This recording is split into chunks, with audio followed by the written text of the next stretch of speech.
नमस्कार, स्वागत है आपका। मैं हूं आपके साथ सुमित गुप्ता। आप देख रहे हैं बिग ब्रेकिंग न्यूज। जयपुर से बड़ी खबर है इस वक्त की। 5 करोड़ की नशीली दवा मिलने का मामला। जयपुर से बड़ी खबर। अजमेर पुलिस की मदद से जयपुर पुलिस की कार्रवाई। अजमेर में नशे के खिलाफ ये बड़ी कार्रवाई। नशे की सबसे बड़ी खेप अब तक की बताई जा रही है। प्रदेश में नशे की सबसे बड़ी खेप मिली है। 117 कार्टन में 3 कंपनियों की नशीली टैबलेट मिली है। जयपुर में आरोपी को गिरफ्तार किया गया था, जिससे पूछताछ में बड़ा खुलासा हुआ था।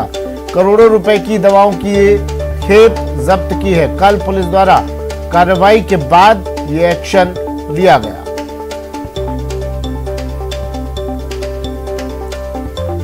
पांच करोड़ की नशीली दवा मिलने का मामला। अजमेर पुलिस की मदद से जयपुर पुलिस की ये बड़ी कार्रवाई। 117 कार्टन में 3 कंपनियों की नशीली टैबलेट जब्त। चलिए, मेरे सहयोगी हमारे साथ जुड़ गए हैं। जयपुर से सौरभ गृहस्थी हमारे साथ जुड़ गए हैं और अजमेर से अभिजीत दवे हमारे साथ जुड़े हैं। सौरभ, पूरी खबर बताइए। सौरभ, किस तरह की कार्रवाई की गई थी और जिसके बाद उस आरोपी से पूछताछ के बाद एक और ये नशीली खेप पुलिस ने पकड़ी है।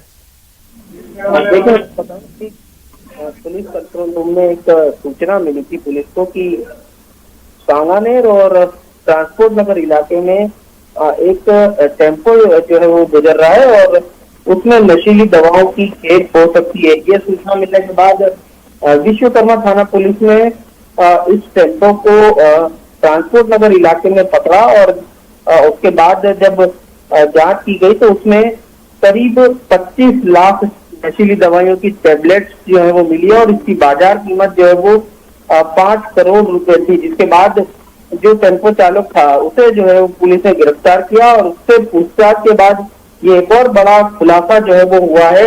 अजमेर पुलिस ने जयपुर पुलिस के सहयोग से जो है वो अजमेर में जो है वो बड़ी कार्रवाई की और वहां पर भी करोड़ों रुपए की नशीली दवा की जो खेप है वो बरामद की है। ये ठीक है। अभिजीत जुड़े हुए हमारे साथ अजमेर से। अभिजीत, 5 करोड़ की नशीली दवा मिली, कार्रवाई की पुलिस ने, फिर एक और बड़ी कार्रवाई। ये बड़ी कार्रवाई कितनी बड़ी कही जा सकती है अभिजीत? किस तरह से कार्रवाई की गई? कितनी मात्रा में नशीली दवा की खेप यहां से पकड़ी गई है?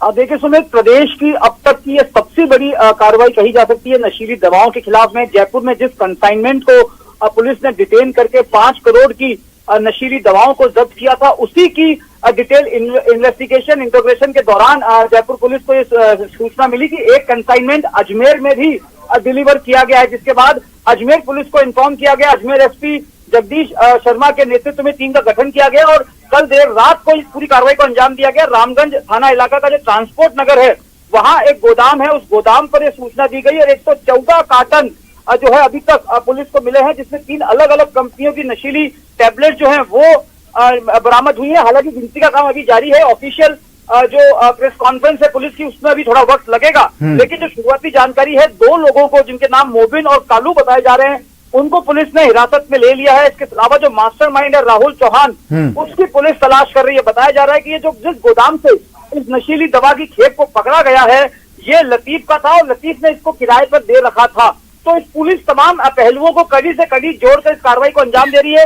11 करोड़ रुपए की नशीली खेप जो है वो अजमेर पुलिस को अब तक की प्रारंभिक पड़ताल में निकल के सामने आई है। हालांकि ड्रग कंट्रोलर मौके पर मौजूद हैं, उनकी निगरानी में ही इस पूरी कार्रवाई को अंजाम दिया गया है और वहां गिनती का काम चल रहा है। लेकिन ये जयपुर और अजमेर की कार्रवाई को अगर मिला लिया जाए सुमित, तो ये प्रदेश में नशीली दवाओं पर अब तक की सबसे बड़ी कार्रवाई के रूप में निकल के सामने आ रही है कार्रवाई। 11 करोड़ की नशीली दवा की खेप पकड़ी है अजमेर से। 5 करोड़ की इससे पहले जयपुर में कार्रवाई की गई थी। सौरभ, क्या अब कुछ और लोग रडार पर हो सकते हैं पुलिस के इन लोगों से पूछताछ के बाद? जी बिल्कुल हो सकते हैं, क्योंकि ये दवाई कहाँ से आई थी, इन्हें सप्लाई की जानी थी। क्योंकि देखिए इस वक्त चल रहा है लॉकडाउन और लॉकडाउन के दौरान कई लोग जो है वो नशा करते हैं, नशे की टैबलेट्स जो है वो लेते हैं।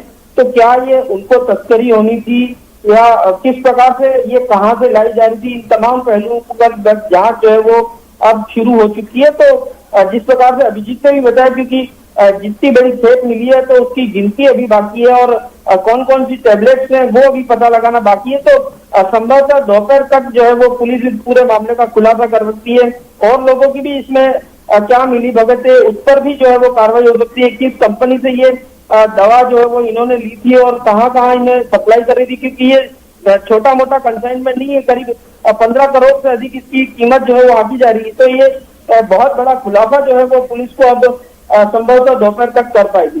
जी अभिजीत, अब इस कार्रवाई के बाद क्या ये कहना गलत होगा कि इस गिरोह के तार पूरे सूबे में, पूरे देश भर में फैले हुए हैं और एक इसके बाद एक कोई खुलासा हो सकता है, पुलिस कार्रवाई करती है तो, कि इसमें एक बड़ी गैंग सक्रिय है? देखिए, इस बात से बिल्कुल भी इनकार नहीं किया जा सकता सुमित, क्योंकि जयपुर में जिस कंसाइनमेंट को पकड़ा गया था, वहां जिस आदमी को डिटेन किया गया, उसकी पूछताछ के आधार पर अजमेर का खुलासा हुआ। अजमेर में भी जैसा हमें अभी बताया जा रहा है कि 2 लोगों को हिरासत में लिया गया है, एक की तलाश की जा रही है। तो उससे इंट्रोगेशन में हो सकता है कि और भी कुछ इनपुट पुलिस को मिले।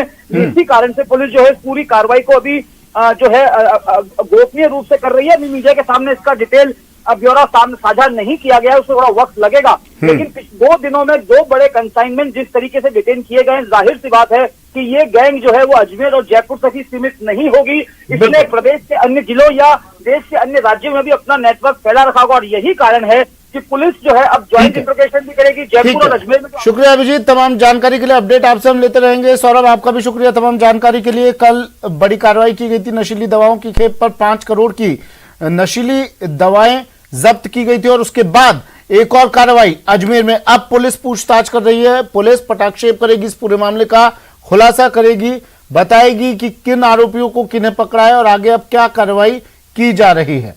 बढ़ते अगली खबर की ओर। आपको अब एक तस्वीर दिखाते हैं, तस्वीर जोधपुर की है। ये तस्वीरें देखिए पहले, सड़क पर सोशल संग्राम की तस्वीरें हैं। सरेराह ये एक दूसरे के साथ दे दनादन कर रहे हैं। वजह सुनिए। अब ये सोशल झगड़ा भी सोशल मीडिया से ही शुरू हुआ। 2 गुट आमने सामने हैं, बीच सड़क पर जूतम तजार हो रही है, एक दूसरे पर लातों घूंसों की बरसात हो रही है और इस संग्राम की वजह सोशल मीडिया। दरअसल ये पूरा झगड़ा सोशल मीडिया पर गलत कमेंट करने को लेकर हुआ। एक गुट के किसी युवा ने सोशल मीडिया पर दूसरे गुट के युवा के खिलाफ गलत टिप्पणी कर दी, जिसके बाद सड़क पर देख लेने की बात हुई और दोनों गुट आमने सामने हो गए। तस्वीरें जोधपुर के बावड़ी तहसील के बुचटी गांव की है। फिलहाल दोनों में से किसी ने भी पुलिस में शिकायत दर्ज नहीं की है, लेकिन मारपीट का ये वीडियो सोशल मीडिया पर वायरल हो रहा है।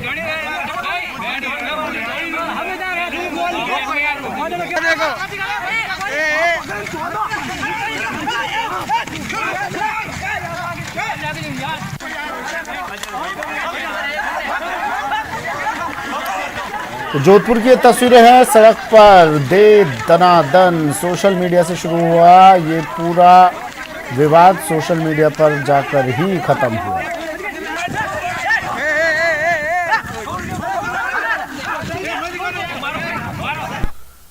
और पहलवान सुशील कुमार मामले की बात कर लेते हैं हम। दिल्ली क्राइम ब्रांच अब इस पूरे मामले की जांच कर सकते हैं। दिल्ली पुलिस मुख्यालय जल्द फैसला ले सकता है, क्राइम ब्रांच को ट्रांसफर किया जा सकता है पूरा केस। पहलवान सागर धनखड़ की मौत का आरोप है सुशील कुमार पर। मॉडल टाउन थाने में ये मामला दर्ज करवाया गया है। दिल्ली पुलिस के सूत्रों के मुताबिक पहलवान सागर धनखड़, जिसका मर्डर किया गया था, मॉडल टाउन स्थित सुशील कुमार के ही फ्लैट में किराए पर रह रहा था।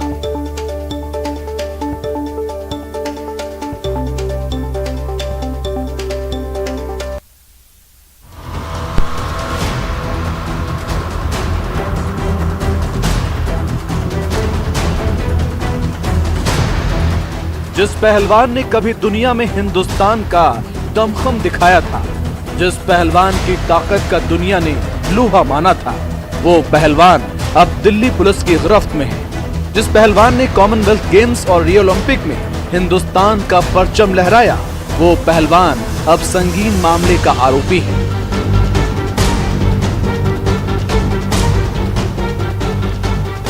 दंगल में जब वो उतरता था तो हिंदुस्तान उसके लिए प्रार्थना करता था।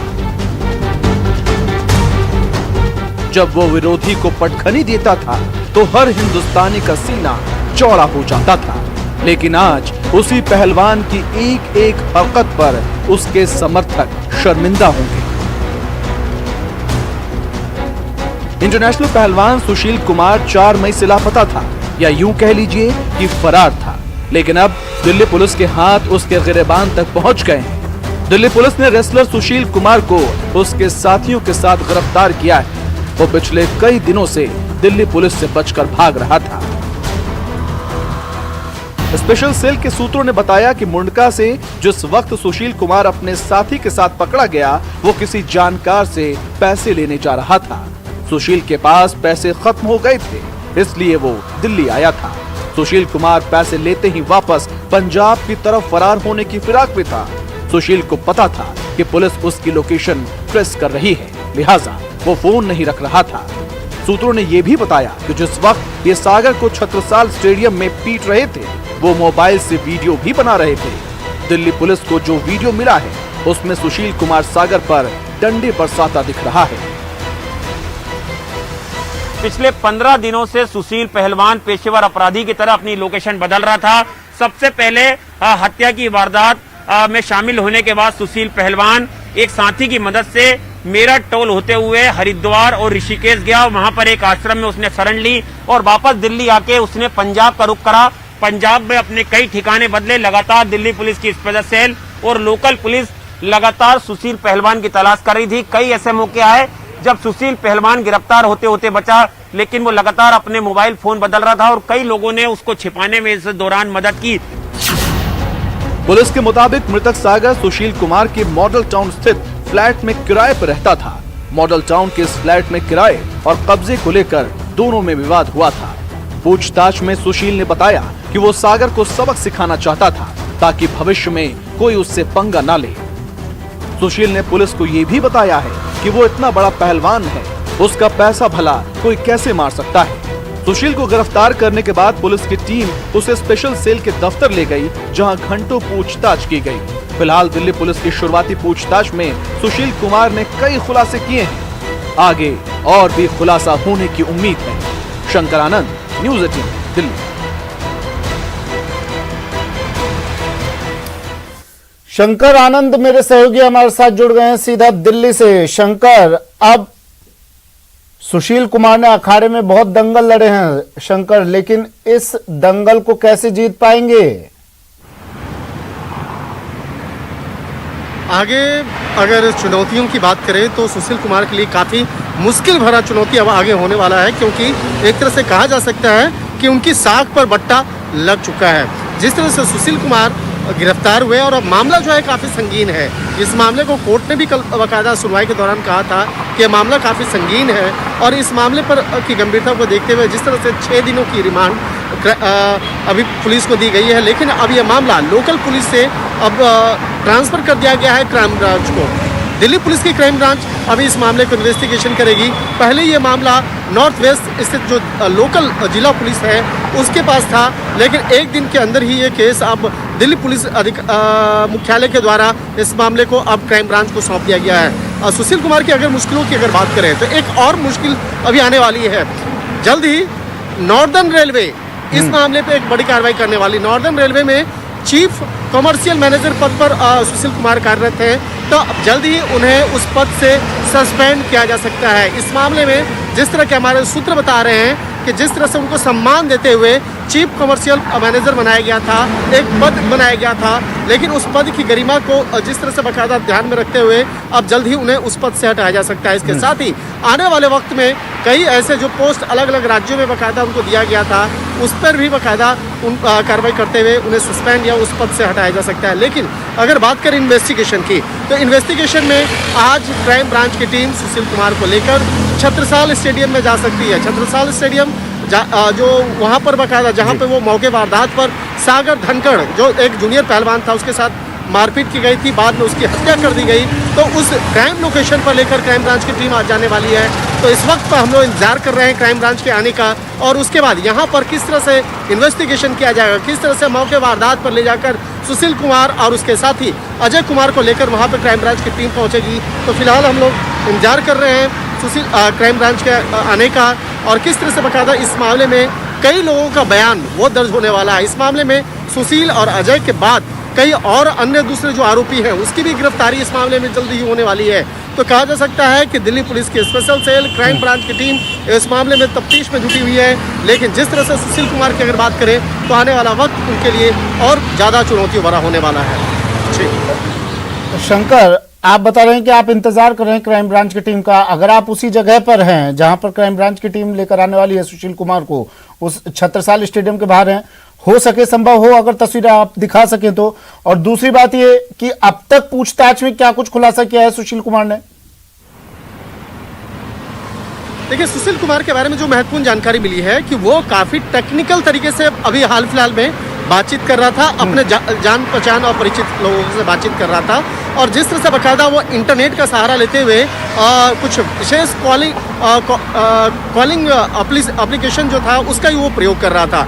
इस मामले में जो किस तरह से गिरफ्तारी हुई, इस मामले में पता चला कि आखिरी समय वो स्कूटी से जा रहा था। स्कूटी से जाते वक्त में जब इस मामले की जानकारी पता चला कि वो मॉडल टाउन जा रहा है और उसके पास से पैसे जो हैं वो पैसे खत्म हो चुके थे, लेकिन अगर एटीएम से पैसा निकालता तो वो पुलिस के रडार पर आ जाता, और अगर वो मोबाइल का प्रयोग करता तो उसमें भी रडार पर आ जाता। इसलिए ना वो एटीएम का प्रयोग कर रहा था, ना ही वो मोबाइल फ़ोन का प्रयोग कर रहा था। इसलिए नगद पैसे लेने के लिए वो मुनकद की ओर आया हुआ था। और इसी बीच में इस मामले की जानकारी दिल्ली पुलिस की क्राइम ब्रांच को लगी और क्राइम ब्रांच की टीम ने उसे गिरफ्तार किया। एक तरह से कहा जा सकता है कि तमाम तकनीक का सहारा लेते हुए सुशील कुमार इस मामले में आगे बढ़ रहा था।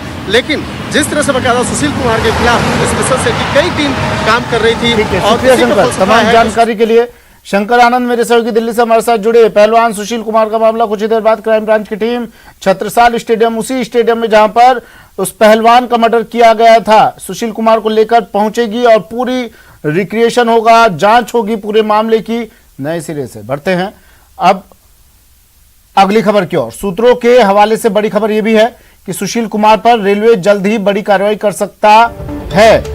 मेरे सहयोगी शंकर आनंद जैसा भी बता रहे थे, रेलवे जल्द ये कार्रवाई कर सकता है। उत्तर रेलवे सुशील कुमार को सस्पेंड कर सकता है। 48 घंटों के अंदर ये कार्रवाई हो सकती है। रेलवे की तरफ से जल्द लेटर जारी किया जाएगा।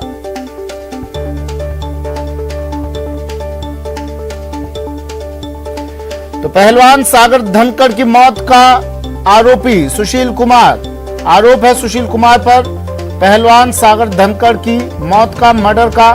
मॉडल टाउन थाने में मामला दर्ज है और अब उसके बाद एक और कार्रवाई। सुशील कुमार वो पहलवान जिसको सरकार जब जीत कर आती थी तो बड़े बड़े इनाम देती थी और आज उसी के सर पर इनाम रखा गया। अब सुशील कुमार पुलिस की गिरफ्त में।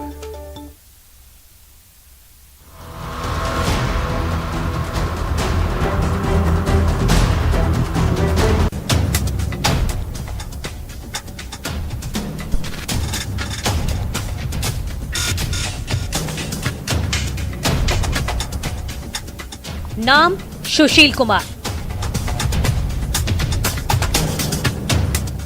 उम्र 37 साल, पेशा कुश्ती।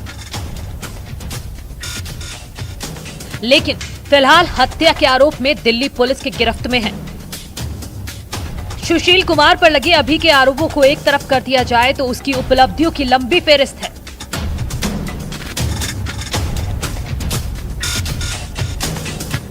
मूल रूप से दिल्ली के रहने वाले सुशील कुमार को कुश्ती का शौक था, लिहाजा उसकी कुश्ती को ही करियर के रूप में चुना और सफलता भी हासिल की।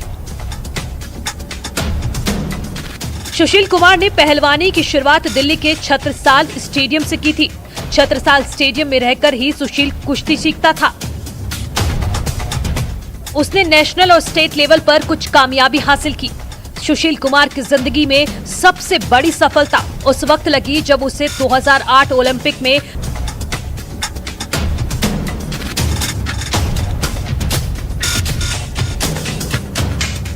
बीजिंग ओलंपिक के बाद सुशील कुमार सफलता के शिखर की ओर बढ़ता गया। उसे साल 2010 में कॉमनवेल्थ गेम्स हुए तो उसमें सुशील कुमार ने गोल्ड मेडल जीतकर भारत का झंडा फहराया। साल 2012 में सुशील कुमार ने लंदन ओलंपिक में एक बार फिर कमाल किया और सिल्वर मेडल जीतकर पूरी दुनिया में हिंदुस्तान का परचम लहराया। कुश्ती की दुनिया में भारत का नाम विश्व पटल पर स्थापित करने के लिए भारत सरकार ने सुशील कुमार को राजीव गांधी खेल रत्न से भी नवाजा है। फिलहाल सुशील कुमार अब अपनी उपलब्धियों की वजह से नहीं बल्कि हत्या के आरोप की वजह से चर्चा में है। अगर सुशील कुमार पर हत्या के आरोप साबित हो जाते हैं तो ऐसी भी संभावना है कि उनके कई पुरस्कार और सम्मान वापस लिए जा सकते हैं। Bureau report, news 18। और चलिए अब आपको कोरोना पर अपडेट दे देते हैं। देश भर में लगातार कोरोना से मौत के आंकड़े बढ़ते जा रहे हैं। पिछले 24 घंटे में 4,454 लोगों की मौत हुई है। एक दिन में करीब 2,22,315 नए केस सामने आए हैं। पिछले 24 घंटे में 3,02,544 लोग कोरोना से ठीक भी हुए हैं। बता दें कि देश में अब कुल कोरोना केस 2,67,52,447 है। कुल डिस्चार्ज 2,37,28,000 है। कुल एक्टिव केस फिलहाल 27,20,716 है और कुल मौतें दर्ज की गई 3,03,720। देश भर में कोरोना का बढ़ता आंकड़ा, साथ ही राजस्थान में भी कोरोना के बढ़ते केसेस 6,521 कोरोना पॉजिटिव केस मिले राजस्थान में पिछले 24 घंटे में और 113 मौतें दर्ज की गई हैं।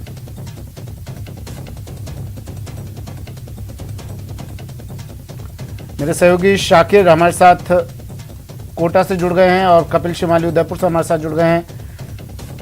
शाकिर, लॉकडाउन लगा है और कोरोना के मामलों में धीरे धीरे ही सही कमी आती दिखाई दे रही है। कोटा पिछली लहर में हमने देखा था, जो पहली लहर कोरोना की आई थी, कोटा सबसे ज्यादा संक्रमित शहरों में से एक था। फिलहाल क्या स्थिति कोटा की लॉकडाउन के बाद?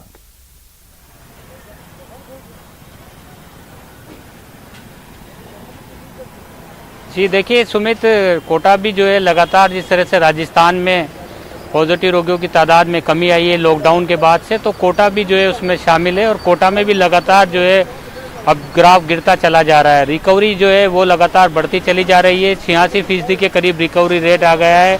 और अब एक्टिव केस की बात करें तो जो एक्टिव केस एक हफ्ते पहले 8,000 के करीब थे वो अब 5,000 पर आ गए हैं और 24 घंटे में जो है 200 के करीब पॉजिटिव रोगी सामने आए हैं। तो आंकड़ा जरूर लगातार गिरता चला जा रहा है। अस्पतालों में अब जो है बेड मुहैया हो रहे हैं।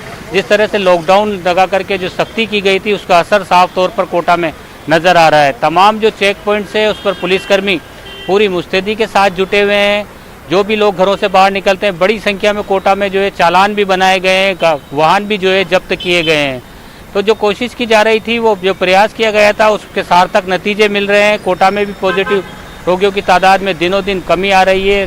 जो अस्पताल से जो रोगी ठीक होकर भी डिस्चार्ज हो रहे हैं, तो होम आइसोलेट जो पेशेंट है उनकी तादाद में भी कमी आई है। ग्रामीण इलाकों में जो है अब प्रशासन का फोकस है। ग्रामीण इलाकों में कोशिश की जा रही है कि संक्रमण की चेन को तोड़ने में कामयाबी मिले और कामयाबी मिल भी रही है। तो कहीं ना कहीं ये जागरूकता और लॉकडाउन की सख्ती जो है वो असरदार रही है और उसी का नतीजा है कि एक बार कोटा में भी जो है पॉजिटिव रोगियों की तादाद में विराम लगने लगा है, कमी आने लगी है। इस वक्त हम झालावाड़ रोड पर की तस्वीर दिखाना चाहेंगे। हालांकि जो सुबह का वक्त होता है, 11 बजे का वक्त होता है, उस दौरान बड़ी संख्या में लोग सड़कों पर नजर आते हैं। ये वाहन जो है बड़ी संख्या में यहाँ पर नजर आते हैं, लेकिन उसके बाद में जो है फिर वापस से जो है पुलिस की सख्ती नजर आती है। तो कहीं ना कहीं अभी भी जो है जिम्मेदारी जो है, गंभीरता जो है वो बरतनी होगी, क्योंकि आंकड़े जरूर कम हुए हैं लेकिन कोरोना अभी गया नहीं है। जो एहतियात बरतनी है आम जन को वो पूरी गंभीरता के साथ बरतनी है।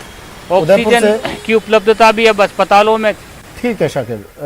कपिल हमारे साथ जुड़े हुए उदयपुर से। कपिल, लॉकडाउन के दौरान क्या स्थिति उदयपुर की, कोरोना के बारे में बताइए। कोरोना से लड़ाई के लिए कितने मुस्तैद उदयपुर वासी, प्रशासन की क्या तैयारियां, साथ ही ब्लैक फंगस को लेकर भी कितना अलर्ट मोड पर शासन प्रशासन? हाँ देखिए, उदयपुर की बात करें तो संक्रमित मरीजों की संख्या में राहत जरूर मिल रही है, लेकिन जो दूसरी परेशानियां हैं वो अब सामने खड़ी हो चुकी है। जो ब्लैक फंगस का आपने जिक्र किया, ब्लैक फंगस के मामले लगातार उदयपुर में बढ़ रहे हैं। तो वहीं जो कोरोना से मौत के जो मामले हैं वो उदयपुर में जयपुर के बाद सर्वाधिक मामले रोजाना दर्ज किए जा रहे हैं, जो कि एक बड़ी चिंता का विषय है। और ये मौतों के आंकड़ा कम करें, इसके लिए प्रयास लगातार जारी है, लेकिन चिकित्सा विभाग को इसमें सफलता नहीं मिल रही है। बीते 24 घंटे में उदयपुर में 401 पॉजिटिव मरीज मिले हैं। संख्या में गिरावट आई है। जो संक्रमण की दर है वो करीब 14.87% तक पहुंच गई है, लेकिन अगर हम बात करें ग्रामीण इलाकों की, तो ग्रामीण इलाकों में तेजी से फैल रहा है, वहां पर रोकना चिकित्सा विभाग की एक बड़ी प्राथमिकता है और डोर टू डोर सर्वे ग्रामीण इलाकों में अब शुरू भी कर दिया गया है।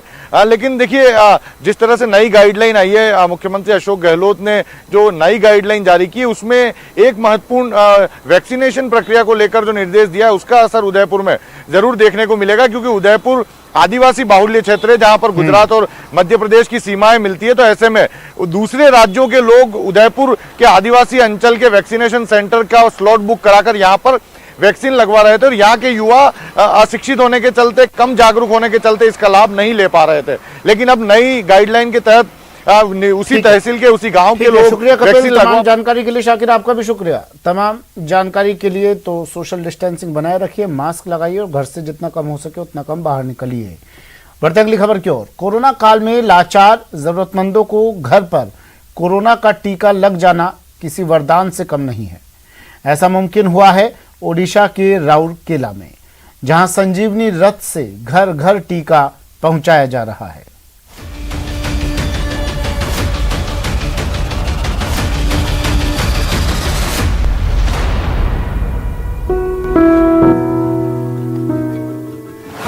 राउरकेला में कोरोना टीका के लिए नई पहल। बुजुर्ग, बीमार और दिव्यांग को घर पर टीका। संजीवनी रथ से घर घर टीकाकरण अभियान। कोरोना टीका संजीवनी है और ये संजीवनी सबको मिले, इसके लिए ओडिशा के राउरकेला में नई पहल की गई है। यहाँ संजीवनी रथ से घर घर टीकाकरण किया जा रहा है। ये सुविधा उन लाचार लोगों के लिए है जो घर से बाहर आकर टीका नहीं लगवा पा रहे हैं। वैक्सीनेशन ड्राइव को आहुरी स्पीड अप करने पई एटा गोटे व्यवस्था जोठी हमर लोक माने जो माने बेड रिडन अछंती आसी पारु नाहंती, हमर जो माने सीनियर सिटीजन्स अछंती, ताका देह खराब अछि, बहुत कष्ट रे एठी आसी पारछंती, आ जो माने हमर डिफरेंटली एबल्ड अछंती सेमानक पई मध्ये ए गोटे डोर टू डोर वैक्सीनेशन व्यवस्था कराई छै। राउरकेला में इस सुविधा का लाभ उठाने के लिए लोग प्रशासन के हेल्पलाइन पर संपर्क करते हैं और फिर प्रशासन की तरफ से टीकाकरण के लिए घर पर संजीवनी रथ पहुंच जाता है। एथरे हमर हेल्पलाइन रे हमर समस्त लोक माने जिबे, हेल्पलाइन रे फोन करिवे, हेल्पलाइन रे हमर डॉक्टर बसिक से तांको अध्ययन करिवो एवं लिस्ट तैयारी करिवो और तांको यथाशीघ्र हमर ए संजीवनी रथ जाई कि तांको डोर स्टेप रे तांको घर पाखरे जाई कि वैक्सीनेशन करिवो by following all the protocols. Sanjeevani Rath की वजह से लाचार लोगों में संक्रमण फैलने का खतरा कम रहता है और अब राउरकेला प्रशासन की योजना आगे संजीवनी रथ की संख्या और बढ़ाने की है।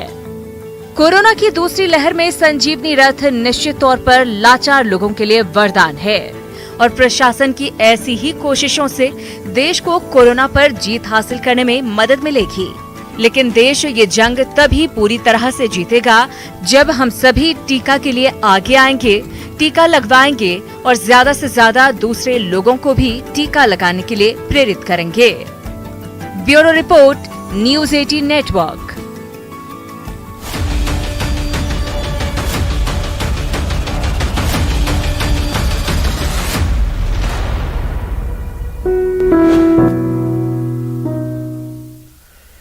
चलिए, बुलेटिन में फिलहाल इतना ही। दीजिए इजाजत, नमस्कार।